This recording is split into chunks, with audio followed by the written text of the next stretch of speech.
Union versus centre, इसके बारे में डिस्कस करेंगे इस लेक्चर में। ये बेसिकली बेस्ड है फेडरेशन पे। फेडरेशन का मतलब आप समझाते हो, हिंदी में बोलते हैं संघवाद। फेडरेशन का मतलब संघवाद। कहने का मतलब ये है कि जो पावर है कॉन्स्टिट्यूशन के द्वारा, संविधान के द्वारा जो मिली हुई है, वो सेंटर और स्टेट गवर्नमेंट को बांटी हुई है।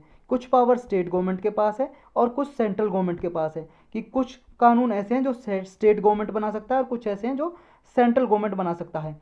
तो ये फेडरेशन के ऊपर डिस्कशन है थोड़ा। इसका एक आर्टिकल भी आया था द हिंदू में 4-5 दिन पहले।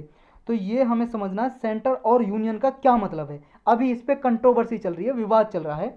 तो ये एक्यूरेट टर्म है, जो एक्यूरेट टर्म जिसका मतलब है government of India. Government of India जो न्यू दिल्ली में बैठती है, उसके लिए दो वर्ड यूज करते हैं हम, सेंटर और यूनियन। जैसे सेंट्रल गवर्नमेंट बोलते हैं या यूनियन गवर्नमेंट बोलते हैं, तो इनका अलग अलग मतलब है। वो मतलब है क्या, ये हम जानेंगे इसमें। पॉपुलरली क्या है, ऑफिशियल कम्युनिकेशन में अभी तक क्या है, इंस्टीट्यूशन जो है सेंट्रल गवर्नमेंट यूज करते हैं हम। सेंट्रल गवर्नमेंट या शॉर्टकट में जो यूज करते हैं सेंटर बोल देते हैं कि भाई सेंटर की गवर्नमेंट है, सेंट्रल गवर्नमेंट है। लेकिन अभी कंट्रोवर्सी इसलिए आई क्योंकि तमिलनाडु ने, जो वहाँ की रूलिंग पार्टी है, जिसका अभी रूल है, जिसके वहाँ पे सीएम बने हुए हैं मुख्यमंत्री, उन्होंने इस टर्म को यूनियन गवर्नमेंट यूज किया। उन्होंने अपने ऑफिशियल डॉक्यूमेंट में कहीं पे भी सेंट्रल गवर्नमेंट यूज नहीं किया, उन्होंने सेंट्रल गवर्नमेंट की जगह पे यूनियन गवर्नमेंट यूज किया। तो ये कंट्रोवर्सी स्टार्ट कैसे होती है, इसको पहले पढ़ते हैं। अभी देखो 7 मई को नई गवर्नमेंट बनी तमिलनाडु में, डीएमके गवर्नमेंट। डीएमके पार्टी का नाम है, द्रविड़ मुनेत्रा कजागम, एक पार्टी है, जैसे बीजेपी एक पार्टी है, इसकी गवर्नमेंट बनी हुई है सेंटर में। तो ऐसे ही डीएमके एक तमिलनाडु में पार्टी है, उसकी गवर्नमेंट बनी। उसने अपने ऑफिशियल स्टेटमेंट में अभी प्रेस रिलीज किया, उसमें तमिलनाडु में एक तमिल भाषा में एक टर्म यूज की, औंद्रिया अरासू। औंद्रिया अरासू का मतलब होता है यूनियन गवर्नमेंट। लेकिन इससे पहले एक टर्म यूज की जाती थी तमिल भाषा में ही, माथिया अरासू। माथिया अरासू का मतलब होता है सेंट्रल गवर्नमेंट। तो ये सेंट्रल गवर्नमेंट टर्म छोड़ के तमिलनाडु ने क्या यूज किया, यूनियन गवर्नमेंट। तमिल भाषा में लिखा औंद्रिया अरासू। तो ये इसका मतलब क्या है, देखो इस लीडर के हिसाब से, जो डीएमके के लीडर हैं, नेता हैं, उनके हिसाब से ये है, जो हमारा संविधान है, कॉन्स्टिट्यूशन ऑफ इंडिया है, वो डिस्क्राइब करता है इंडिया को as a union of states. वो ये नहीं बोलता सेंटर ऑफ स्टेट्स, वो बोलता है यूनियन ऑफ स्टेट्स। तो इसलिए क्या कहा है कि हमें सेंटर के लिए यूनियन गवर्नमेंट की टर्म यूज करनी चाहिए, ना कि सेंट्रल गवर्नमेंट की। ये कहना है तमिलनाडु के लीडर्स का, डीएमके के जो लीडर्स हैं, डीएमके पार्टी के जो लीडर्स हैं। तो कॉन्स्टिट्यूशन क्या बोलता है इसके बारे में, हमारा संविधान क्या कहता है।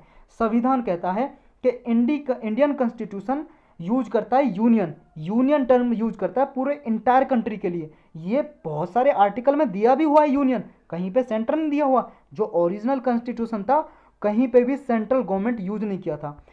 जो भी हमारा जब कॉन्स्टिट्यूशन बना था 1950 में, लागू हो गया था 26 जनवरी 1950 को, उसमें कहीं पे भी सेंट्रल गवर्नमेंट का कोई भी नाम, कहीं पे भी टर्म, ये वर्ड यूज नहीं किया गया था ओरिजिनल कॉन्स्टिट्यूशन में जब बना था। और हर हर एक आर्टिकल में यूनियन यूज होता था लगभग। जैसे आप आर्टिकल 53 का एग्जांपल लोगे, उसमें लिखा हुआ है the executive power of the union shall be vested in the president. कि जो यूनियन गवर्नमेंट की जो पावर है वो प्रेसिडेंट के, मतलब प्रेसिडेंट के नाम पे यूज होगी। यानी कि यूनियन वर्ड यूज किया है, कहीं पे सेंट्रल वर्ड या सेंट्रल गवर्नमेंट यूज नहीं किया है। आर्टिकल 1 है जो हमारा संविधान जहां से शुरुआत होती है, वो भी आर्टिकल 1 भी ये कहता है कि India, that is Bharat, shall be A union of states. वहां पे भी ये नहीं लिखा हुआ सेंटर ऑफ स्टेट्स, वहां पे भी यूनियन ऑफ स्टेट्स लिखा हुआ है। और ये आपको याद रखना, ओरिजिनल कॉन्स्टिट्यूशन में कहीं पे भी सेंट्रल गवर्नमेंट वर्ड जो यूज नहीं किया हुआ है ओरिजिनल कॉन्स्टिट्यूशन में। जब कॉन्स्टिट्यूंट असेंबली ने कॉन्स्टिट्यूशन संविधान पास किया था, तो सेंट्रल गवर्नमेंट वर्ड पूरे कॉन्स्टिट्यूशन में कहीं पे भी यूज नहीं किया। तो अब कॉन्स्टिट्यूंट असेंबली का इंटेंट क्या था कि उसने सेंट्रल गवर्नमेंट वर्ड यूज क्यों नहीं किया। हमारी जो कॉन्स्टिट्यूंट असेंबली बैठी थी, उसके मेंबर थे कुछ, जिसमें एक ड्राफ्टिंग कमेटी भी थी, जिसके चेयरमैन थे बाबा भीमराव अंबेडकर। तो उन्होंने जो मेन जो थे कॉन्स्टिट्यूशन बनाने के जो थे मेन आदमी, उन्होंने सेंट्रल गवर्नमेंट यूज क्यों नहीं किया। उनकी क्या धारणा थी, क्या इंटेंट थी कॉन्स्टिट्यूंट असेंबली की, उन्होंने सेंट्रल गवर्नमेंट वर्ड यूज नहीं किया। उनका मतलब ये था कि उनका पूरा मकसद ये था कि जितने भी इंडिया में स्टेट्स हैं, उनकी पावर को कंसोलिडेट करना, इकट्ठा करना, और जितने भी वेरियस प्रोविंस हैं, राज्य हैं, उनको एक साथ लाके यूनाइटेड करना, कंट्री को स्ट्रॉन्ग बना, पावरफुल कंट्री बनानी है, यूनाइट करनी है, हमें एक कंट्री बनानी है।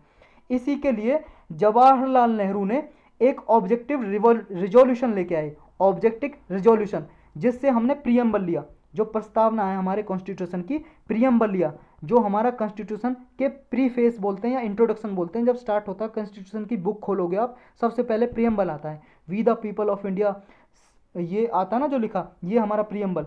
ये ऑब्जेक्टिव रिजोल्यूशन लाए 13 दिसंबर 1946 को, ये डेट आपको याद रखनी है। जवाहरलाल नेहरू लेके आए ऑब्जेक्टिव रिजोल्यूशन, जिसके जरिए प्रियम्बल लिया।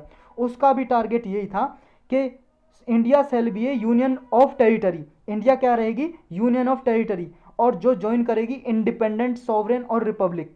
ये इंडिया को डिफाइन किया था इस ऑब्जेक्टिव रिजोल्यूशन में, जो जवाहरलाल नेहरू लेके आए थे।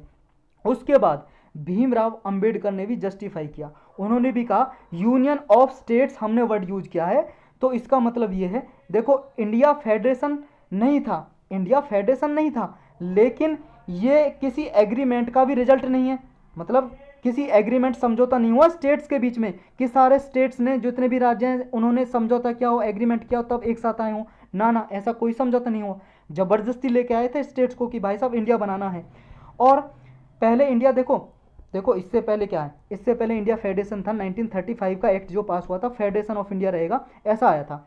तो इंडिया फेडरेशन था, पहले मैंने शायद ये बोला था फेडरेशन नहीं था इससे पहले, लेकिन फेडरेशन था 1935 से पहले। फेडरेशन का मतलब क्या है, संघवाद, पावर सेंटर और स्टेट में बटी होंगी, कुछ पावर सेंट्रल गवर्नमेंट के पास, कुछ स्टेट गवर्नमेंट के पास। तो फेडरेशन तो था, लेकिन फेडरेशन का मतलब ये नहीं था कि एग्रीमेंट हुआ था स्टेट के बीच में कि हम एक साथ आ रहे हैं भाई साहब इसलिए हमें पावर दो, ना, स्टेट को तो खींच के ले गया गया था। आपको पता होगा सरदार वल्लभ भाई पटेल ने लगभग 565 रियासतें थी स्टेट को जबरदस्ती एक साथ लेके आए थे, और जब इंडिया बनाया था, एक अखंड भारत की निर्माण किया था, तो इन स्टेट को एक साथ एग्रीमेंट नहीं हुआ, तो इसलिए स्टेट के पास ये अधिकार भी नहीं है। No state has right to secede from India, secede का मतलब होता अलग होना, सेपरेट होना, तो किसी स्टेट ने एग्रीमेंट नहीं किया था, समझौता, तो इसलिए स्टेट के पास पावर भी नहीं है कि वो यूनियन से अलग हो जाए। यानी कि यूनियन का मतलब यही है कि स्टेट के पास पावर नहीं है अलग होने की, वो यूनियन गवर्नमेंट के साथ रहेगा, काम मिलके काम करेगा, इंडिया का पार्ट रहेगा। ऐसा नहीं है कल को वो अलग हो जाए, डिमांड करे कि अलग देश बनाओ, ना, ये पावर नहीं है अलग होने की, किसी भी स्टेट के पास अलग होने की कोई अधिकार नहीं है। तो यूनियन और स्टेट कौन बेटर है, कौन इसमें बेटर है, अब ये जानते हैं। देखो सेंटर या सेंट्रल गवर्नमेंट, इसका मतलब ये होता है कि पावर को सेंट्रलाइज करना, एक यूनिट के पास होना, कि सारी की सारी पावर सेंट्रल गवर्नमेंट के हाथ में आ जाएगी, फिर स्टेट गवर्नमेंट सिर्फ पुतला बन के रह जाएगा, पपेट बन के रह जाएगा। सेंट्रल गवर्नमेंट का मतलब ये है। और यूनियन गवर्नमेंट जब यूज करते हैं हम, इसका मतलब है गवर्नमेंट ऑफ इंडिया, यानी कि ये पूरे स्टेट को, पूरे गवर्नमेंट ऑफ इंडिया को यूनिफाई करता है, मतलब इकट्ठा लेके आता है, एक करता है। इसका मतलब ये नहीं है कि सेंट्रल गवर्नमेंट के पास सारी पावर रहेगी, समझ गए। और सुभाष कश्यप हैं जिन्होंने एक बुक भी लिखी है, कॉन्स्टिट्यूशन ऑफ इंडिया लिखा है सुभाष कश्यप ने, उनके अकॉर्डिंग, उनके अनुसार सेंटर या सेंट्रल गवर्नमेंट का मतलब ये है, स्टेट गवर्नमेंट सिर्फ सब सर्वियंट बन के रह जाएंगे सेंट्रल गवर्नमेंट के, मतलब स्टेट गवर्नमेंट सबऑर्डिनेट बन जाएंगे। कहने का मतलब ये है कि सेंट्रल गवर्नमेंट के इशारे पे काम करेंगे, अगर सेंट्रल गवर्नमेंट का मतलब हम यूज करें तो, ये टर्म यूज करें तो अब ये जो है, so why are there two term at all, फिर दो टर्म हमने क्यों यूज करी, दोनों का अलग अलग मतलब है। देखो ये है, कैरी ओवर करके लेके आ रहे हैं हम कॉलोनियल टाइम से, मतलब कॉलोनियल टाइम से, जब आज भारत गुलाम था तब से ही, ब्रिटिश गवर्नमेंट के टाइम से ही ये हम टर्म यूज कर रहे हैं। डायरेक्टली इनडायरेक्टली ये टर्म हमने यूज करी जब रेगुलेटिंग एक्ट आया था, ब्रिटिश गवर्नमेंट ने पास किया था 1773 में।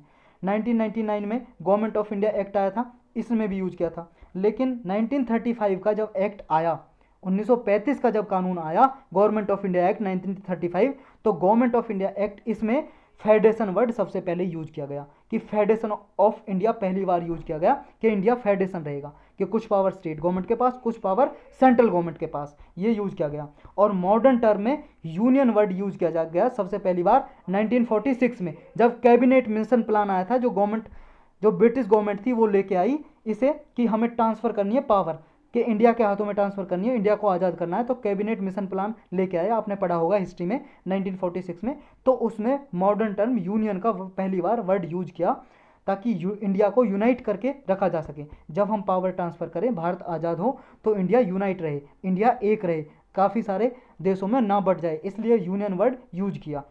यूनियन का वर्ड ही एक होता है, आपको पता है, एकता। तो अब ये सिग्निफिकेंस क्या है तमिलनाडु गवर्नमेंट का डिसीजन का, जो तमिलनाडु गवर्नमेंट ने डिसीजन किया, उसने यूनियन गवर्नमेंट यूज किया, इसका क्या महत्वपूर्ण है, क्या सिग्निफिकेंस है, क्या इंपॉर्टेंस है, इसका यही है कि जो तमिलनाडु गवर्नमेंट ने डिसीजन लिया है कि जो वो टर्म सेंट्रल गवर्नमेंट यूज करती थी उसका यूज उसने बंद कर दिया। सन का मतलब है स्टॉप करना, बंद करना, यूसेज बंद कर दिया, और अपने ऑफिशियल डॉक्यूमेंट में कम्युनिकेशन के लिए यूनियन गवर्नमेंट वो यूज करेगी।